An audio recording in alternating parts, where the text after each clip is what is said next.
Dans 1 Samuel chapitre 17, au verset 48, l'armée des Philistins fait face à l'armée d'Israël. Et chaque jour, Goliath vient pour insulter Dieu, pour insulter le peuple de Dieu, pour insulter les enfants d'Israël. Et tout le monde a peur. Ceux qui ne doivent pas avoir peur, ils ont peur.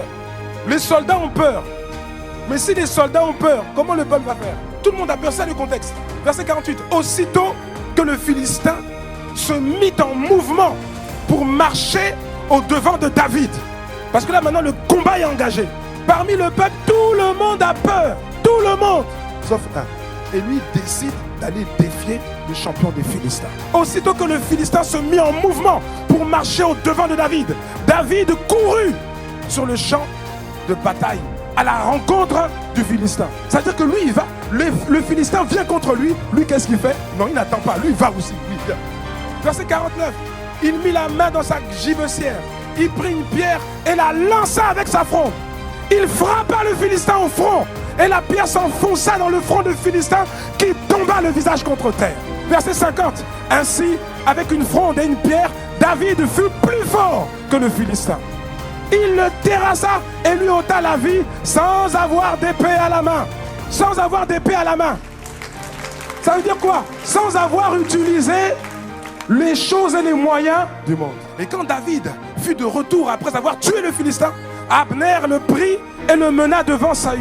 David avait à la main la tête du Philistin. Verset 58. Saül lui dit: de qui es-tu fils, jeune homme? La seule question qu'il avait en tête, c'est qui est ton père? Saül n'a pas demandé à David: quel diplôme as-tu obtenu? Saül n'a pas demandé à David: quel entraînement militaire as-tu suivi? Saül n'a pas demandé: de quelle région viens-tu? De quelle nationalité es-tu? Bien-aimé, qu'est-ce que j'essaie de te dire? C'est que la question te sera posée dans cette décennie. Cette question te sera posée plusieurs fois au cours de cette décennie. Qui est ton père? Dans cette question, qui est ton père? Il y a la question, mais d'où te vient cette assurance? D'où te vient ce courage? D'où te vient cette confiance? C'est ce qu'on appelle la question de l'identité. Si tu ne sais pas qui est ton père, mon ami, cette décennie-là, tu vas être ravagé, tu vas être mis à terre, tu ne vas pas dominer si tu ne sais pas qui est ton père. Quand tu connais ton père, mon ami, quand tu connais ton père, même si tout le monde se cache dans les maisons, même si tout le monde se cache, même si toute l'armée d'Israël se cache, même si le président se cache, même si le chef d'état-major se cache, même si le roi se cache, toi tu sors et tu vas au devant de l'ennemi. Si tu ne sais pas qui est ton père, ça veut dire que tu ne sais pas qui tu es. Et si tu ne sais pas qui tu es foutu. Tu es déboussolé.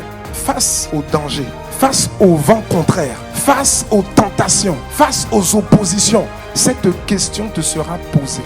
Tu veux connaître ton père? Isaïe 51, verset 15. Je suis l'Éternel, ton Dieu, qui soulève la mer et fait mugir ses flots. L'Éternel des armées est son nom. Celui qui peut dire à la mer: calme-toi, elle se calme. Le vent veut se lever, il se lève, il dit calme-toi, il se calme. C'est ton père.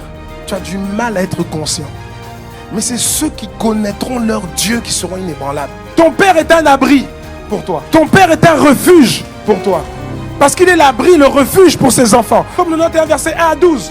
Celui qui demeure sous l'abri du Très-Haut. Le Très-Haut, c'est ton Père. Repose à l'ombre du Tout-Puissant. Ton Père, c'est une forteresse. Car c'est lui qui te délivre du filet de l'oiseleur. Il te délivre de la peste. Il te délivre de ses ravages. Tu peux remplacer la peste par toutes sortes de maladies qui existent encore aujourd'hui. Il te couvrira de ses plumes. Tu trouveras un refuge sous ses ailes. Sa fidélité est un bouclier et une cuirasse. C'est ton Père. Tu ne craindras ni les terreurs de la nuit, ni la flèche qui vole de jour, ni la peste qui marche dans les ténèbres. Il y a des maladies qui viennent des ténèbres. C'est pas naturel. La peste qui vient des ténèbres, des virus bizarres qui viennent des ténèbres. Mais il dit, tu ne craindras ni l'un ni l'autre, ni même la contagion qui frappe en plein midi. Il dit, tu ne craindras pas la contagion, tu ne craindras pas la peste, tu n'as pas à craindre, tu n'as pas à craindre.